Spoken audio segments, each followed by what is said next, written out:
एक चक्कर वताये फ़कीर के शौक़ थियो ढगे जो ऐं चवण लगो त वञा पीड़ी तां हिकिड़ो ढगो वठी अचां ऐं ढगे खे धारियां। वताये फ़कीर के शौक़ थियो।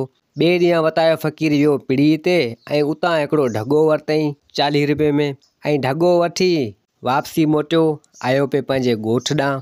हाणे वताये फ़कीर ढगे खे कायो अचे त वताये फ़कीर के अॻियां वाट ते हिकिड़ो हमरा गॾियो ऐं उहो वताये फ़कीर के चवण लॻो त ढगो वरितो अथई छा? त वताये फ़कीर चवण लॻो त जी हा ढगो वरितो आहे। ऐं वरी हमरा चयो त ढगो किथां वरितो अथई? त वताये फ़कीर चयो त ढगो मूं पीड़ी मां वरितो आहे। त वरी हमरा चवण लॻो त ढगो घणे जो वरितो अथई? त वताये चवण लॻो त ढगो मूं 40 रुपए जो वरितो आहे। त वरी हमरा चवण लॻो त कंहिंखां वरितो आहे? जी फलाणे हमरा खां वरितो आहे, पीड़ी में माण्हू कई अचनि था।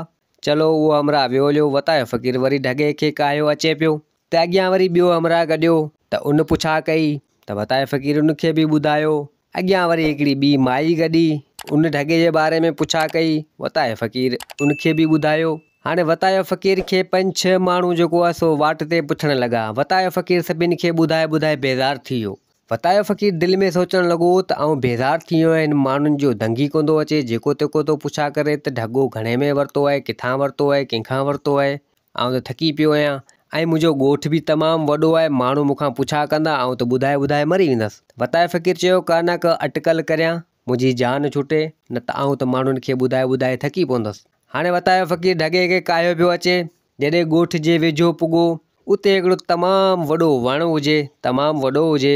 वताये फ़कीर छा कयो, उन वण जे हेठि ढगे खे ॿधी ऐं पाण चढ़ी वियो वण जे मथे चढ़ी ऐं अची रणू करणु लॻो त घोड़ाड़े अबाड़े वरो, ॻोठ वारा वरो, घोड़ाड़े अबाड़े वरो।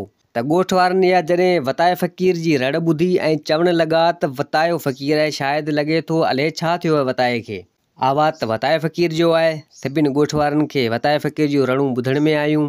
हाणे उहे ॻोठ वारा सभु अची निकिता, चवण लॻा त रणूं पियूं थियनि। सभु हमरा आया अची उन वण जे हेठि, मायूं हुजनि, भाई हुजनि, सभु अची सॼे ॻोठ जा माण्हू गॾु थिया उन वण वटि। त चवण लॻा वताये खे त तोखे छा थियो आहे, तूं रणूं पियो करीं?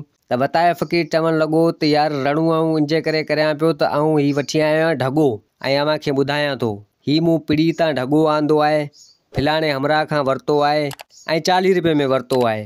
अॼु सभु तव्हां गॾु थिया आहियो, सभु ॿुधी वठो, वरी मूंखां ॿिए दफ़ा न पुछा कजो। त हमरा चवण लॻा त यार वताये तूं बि अजीब माण्हू आहीं, खामखा असांखे डपु ॾिनी, असांखे परेशान कई, असांजो अलाए छा थी वियो। त हमरा वताये फ़कीर खे एतिरो चई ऐं वरी वापसी हलिया विया ऐं वताये फ़कीर सभिनि माण्हुनि खे ॿुधाए छॾियो त मूं ढगो वरितो आहे। ऐं वताये फ़कीर चयो हाणे मुंहिंजी जान त छुटी घटि मां घटि। वताये फ़कीर पंहिंजे ढगे खे उन वण मंझां खोले ऐं काए सिधो आयो पंहिंजे घर ॿधी ऐं पोइ माण्हू वताये फ़कीर खां पुछा करण न आया त ढगो तो घणे जो वरितो, किथां वरितो। उमेद आहे त ही किस्सो, ही कहाणी तव्हांखे पसंदि आई हूंदी वताये फ़कीर जी। वरी मिलंदासीं ॿी कहाणी सां गॾु। मुंहिंजे चैनल खे सब्सक्राइब, वीडियो खे लाइक ज़रूरु कंदा। जिथे हुजो आबाद हुजो, अल्लाह हाफ़िज़।